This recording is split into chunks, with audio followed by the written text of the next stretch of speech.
see out there and why you guys couldn't get over the hump? I just think it's the little things right now. Obviously, we've had some games where, we haven't been in it, and now the last three we've been in it, and just finding a way to win. If it's, it was a quick turnaround for the last one, so, we had a quick look at that and made a little bit of adjustment, but we don't want to overcomplicate the game right now with the spot we're in. But, if it's something we're running down the stretch, maybe a defensive coverage, I thought if it's to say, I thought we did, a bad job on Chris. You know what I mean? We found a way to keep him down a bit, and obviously, I'll have to have a look at it to, really criticise. But he had a hell of a game today. I'm not taking anything away from him. Don't get me wrong that, but I just thought he created just his points alone, and then our attention to him wasn't good enough where he got other guys open as well. And I thought in the first half, even though I think he had 5 points in the first half, I think Peatling and the other guys sort of got off from what he was doing. You had the lead in the fourth quarter.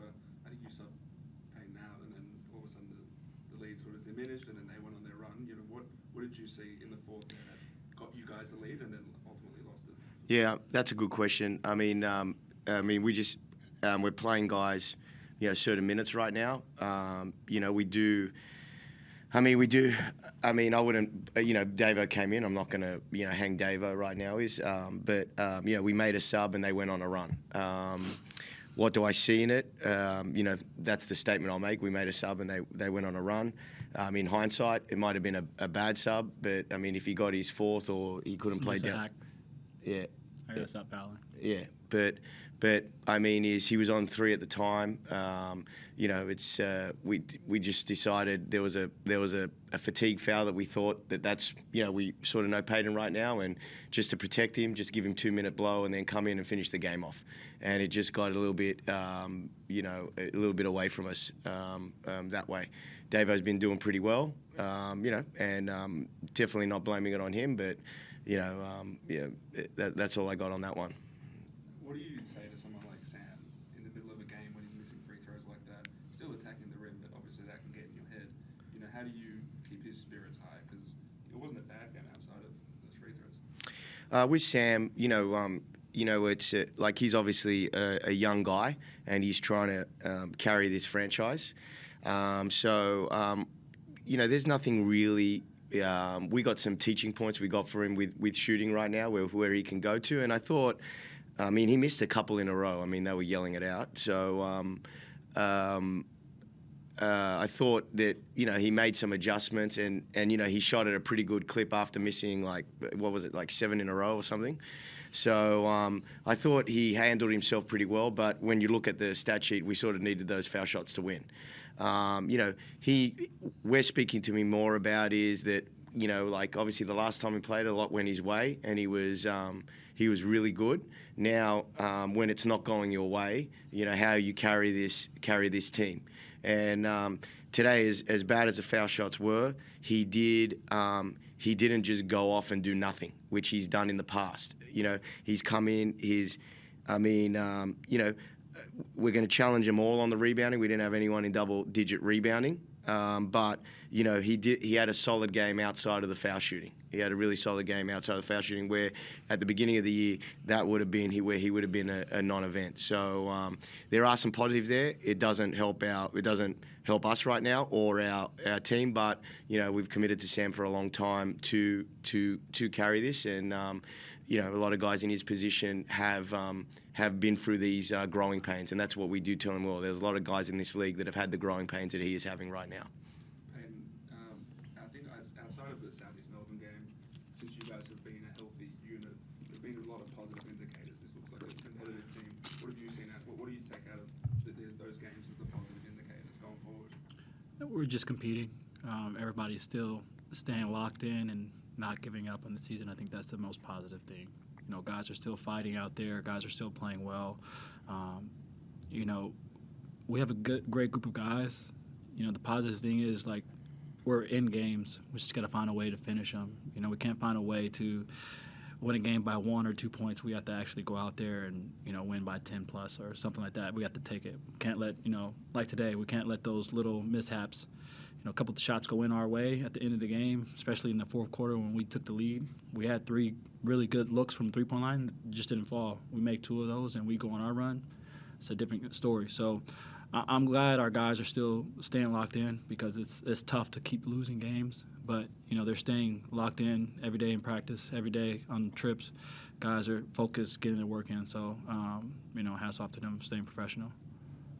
What do you guys need to do to, I guess, just be a bit more? I mean, there's some really good indicators there, like 7 turnovers for a whole game is fantastic, right? You looked after the ball really well, but just really couldn't make shots consistently. There's a number of guys that struggled. So how do you, like, mid-game kind of adjust to that and find ways to attack in different spots or just get some easier looks? Because it felt like it was really lumpy at times for you guys today in that regard. You asking me or Jacob? Yeah, me? sorry.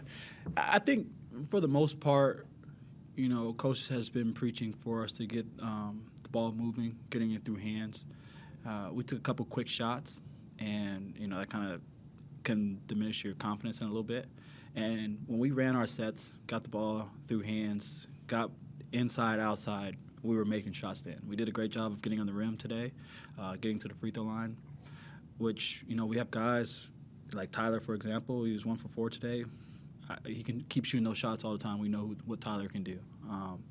We just got to continue to encourage our guys to, take the good shots. Don't take the challenge shots and, continue to get in the rim, continue to share the ball. And like you said, the mid-games, we got to continue to just run our stuff. Take a break, don't get rushed. Sometimes we get rushed and take one pass, quick shots. We got to limit those going forward and, continue to just run our sets, run our offense, and, get the best shot and not take the first good one. Jacob, do you think Tyler took the right shots today? Yeah, I mean, Tyler is we've watched Tyler play for a long time. You've got to. He's also hit some where he's gotten us into games or tied some games. The one in Melbourne was a tremendously tough one. I think that he had one against Cairns. It was and he put us in games. And Tyler's open. Tyler's open-minded when, if you got to give him one because we've celebrated some of them, and then we try to pull him back. Now, the position we're in right now is, everyone's locked in, everyone's doing their best on the day-to-day, but deep down we're fragile. We're all fragile. So, how we portray it, it's been pretty positive that way. So, sometimes in the way I am on the sideline, it could be a little, negative, but he's trying to do, whilst we also do celebrate him a lot when he makes the big ones. So it's very, we do have a pretty good balance in myself and him, you know what I mean? And we do communicate pretty well. But, did he take the right shots today? I'm sure he took some ones where people would question him. But again, we've celebrated some of those question ones as well. I don't see it as it was a major problem tonight. Not just him, is the whole team. I thought against Sydney we were 3-point happy. Today, when I look at it, we didn't make shots today. I thought we got some good ones, and I'm sure we had some bad ones, just as they did, and just as every other game. But with Tyler, you can't celebrate and then criticise without giving him a little bit of leeway. One other positive today, I know he only played sparingly, but Dan Guida got his first basket. Yeah. Yeah. Which must be a nice moment for him. But how do you see him progressing in terms of what he can do with the rest of the season? Yeah, I mean, it's he would sit in the same thing as Sam's box in regard to patience with it. Like when you look at it right now is when you're coaching him on the sideline, he played only 5 minutes. He's doing some stuff where if that was Peyton or if that was Mike right now I'd be pretty disappointed. You got to be patient with him. He hasn't played in 3 years. He's definitely a talent for us and something the club's invested in. But overall, like I said at the beginning of the game, and like I've said all the way time, is regardless of the negatives that we're going through right now, is that kid has had injury after injury after injury. If he's playing basketball right now, it's got to be a positive for this ball club leading into the future. So if we can get him in this thing where he can get this monkey over his back, and we have to do it slow because it's not normal. He's been breaking down at the last minute of practice. It's been a lot of that. So there is some very strict limitations on him, which obviously it's hard to deal with on the coaching side and frustrating for him and frustrating for his teammates. But for our ball club, it's all positive long term, and we've invested in him, and we'll keep investing in him, and we'll keep going with him until we can get him back to being the player that he needs to be. Michael Fraser top scored for you today with 27 points. I mean, how much of a difference has he made the group since being added a few weeks ago?